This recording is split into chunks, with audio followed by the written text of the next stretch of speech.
Steve Wynn's honeymoon with Obama is officially over, and that's too bad because Steve Wynn has some hookups in Vegas that are really good rooms. I'm Alan Barton. Stand by for the front page.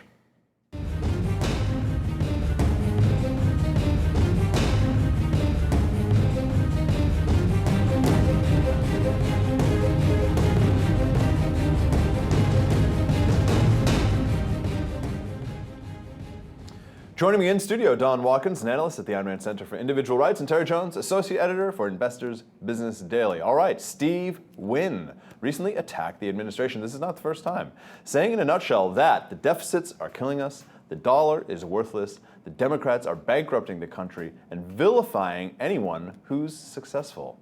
All right, Don, we'll start with you. Wynn is a former Obama supporter, a known Democrat. What's going on with the relationship here? Well, I mean, a lot of businessmen, and I think this is true of Wynn, they're not primarily ideological. They're interested in creating wealth. And so what's happening today is that they're running into all sorts of barriers, and it's causing people who might have traditionally supported Democrats to say, this is ridiculous. And indeed, if you look at some of the stuff that Wynn has said, it is almost right out of Atlas Shrugged. His basic message was, get the hell out of my way and I can create a whole lot of jobs. But it's precisely that the government has been in the way of businessmen and in the way of their ability to produce, to develop, and to create wealth that has prevented jobs. And that has really been kind of the reason there's been this turnaround. What's interesting is, Steve, the book on Steve Jobs was leaked yesterday, and they're saying, I was hearing that there's stories about Jobs having told Obama, you're going to be a one-term president because you make business hard to do. And it's so much easier. All of Apple's products are made in China. There's a reason for that. Not just cheap labor, but a predictability. And I remember Wynn earlier in the year said China runs a more stable capitalist system.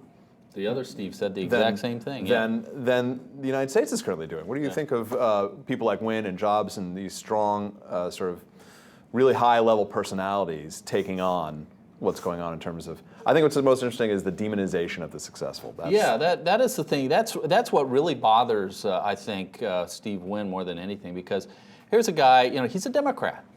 He's given oodles, and by his own admission, he said, I've given oodles of money to Democrats in the past, so I'm not, I don't have a political axe to grind here, but he's tired of being put in the crosshairs and told he's an evil person when he employs literally thousands of people here in America, and he provides a service that people seem to enjoy through his hotels. And now he says, well, it's easier for me to expand overseas. They just, they have a better attitude about this than the U.S. does. And these days, it's hard to disagree. I mean, the Democratic Party seems to have put themselves squarely behind this notion that somehow wealth creation and high incomes are evil things, and that people who have to give to people who don't. I just think that's insane.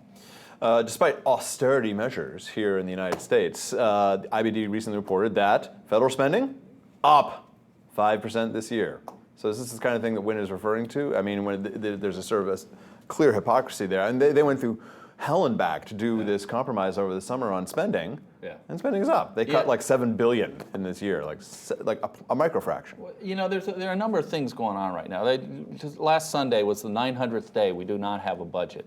So the Democrats have been ducking all their legal responsibility to pass a budget. But worse than that, since, I've said this before, but it irks me so much, I feel obligated to repeat it. Since 2007, our spending has increased 40%. 40%. That is just an absurd amount of money. And the notion that we're going through any kind of austerity right now is insane, it's wrong, and it's actually a big lie. And over the next 10 years, we see the Deficit Commission talking about, we're going to cut 1.2 trillion out of the deficit. Over the next 10 years, we're going to have 10 trillion at least in deficits. That doesn't even get us close to the number. So they have to do a lot more cutting to get there. Don, bringing you back in terms of the demonization of the businessman. I mean, again, Atlas Shrugged covers this. What do you see in terms of, that these Democratic businessmen, businesses who generally donate money, are suddenly going like, what's going on here? And calling out the administration on this demonization. Well, it's a good sign, but you basically have to be able to answer the kinds of charges that make this demonization plausible. So take this whole idea of we are the 99%, as if the 1% is bad precisely because it's the 1%, or they're bad because somehow they got their 1% by making life worse for the 99%.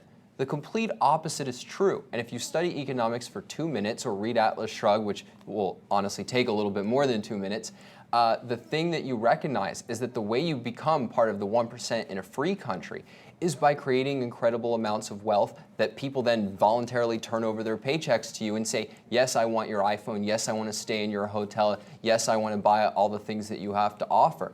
And so you have to be able to explain that wealth is created. Wealth is not taken from people in a free country, it's produced. And Yeah, there's so the whole subtext to that yeah. statement, we are the 99%, that those 1% took it from you. And once you have that, Took it.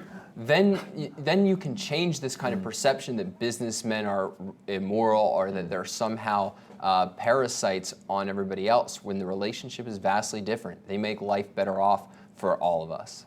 All right, thank you, gentlemen. Good discussion. For Don, Terry, I'm Alan Barton. Thanks for watching Front Page.